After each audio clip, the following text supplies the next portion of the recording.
This is a story called The Split Dog, and it was told to me by my grandpa, so you know it's got to be true. Well, my grandpa told me when he was a young man, he had the fastest dog in Butler County. He said that dog would win every race that he put him in. And the reason that he won, Grandpa said, was because he would practice that dog all the time. He said it's just like your math and your science. You know, you got to practice it in order to become better at it. Well, he would take that dog with him everywhere he went.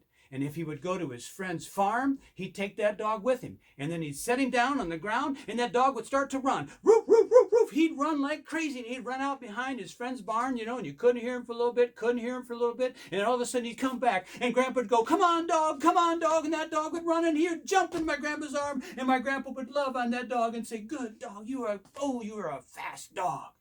But then one day, something terrible happened. My grandpa took that dog with him to his friend's farm, and he set that dog down, and the dog started to run. And Grandpa said that dog was running faster than he'd ever seen that dog run before. Gravel spitting out behind him. Roof, roof, roof, roof. He's going roof, roof, roof, out behind the barn, you know, and he didn't hear him for a minute, didn't hear him for a minute. And my grandpa goes, oh my goodness, oh my gracious, what happened to my dog? And he ran out behind that barn. Oh no, someone hit him with a sickle blade or a side blade sticking straight up in the grass, you know. And when that dog came a running, that sickle blade hit him right square in the nose and split that dog right in half. My grandpa said, oh my goodness, and he reached down ever so gently, you know, put that dog back together, and then he took off his flannel shirt, wrapped that flannel shirt around that dog, poured some turpentine over that flannel shirt, set that dog in a box by the fire.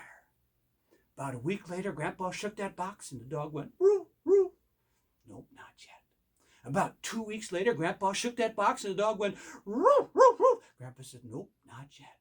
About 3 weeks later, Grandpa shook that box, and the dog went, roo, roo, roo, roo, roo, roo, roo. And Grandpa said, yes. And he reached down ever so gentle in that box, you know, and pulled that dog out, and then he unwrapped that flannel shirt, and my grandpa goes, oh my goodness, oh my gracious, what did I do? When he put that dog together, he put the legs, 2 legs up and the 2 legs down. Well, he set that dog on the ground, and the dog started running those bottom 2 legs till they got tired. Then he flipped over, man, on the other 2 legs, and he was still the fastest dog in Butler County.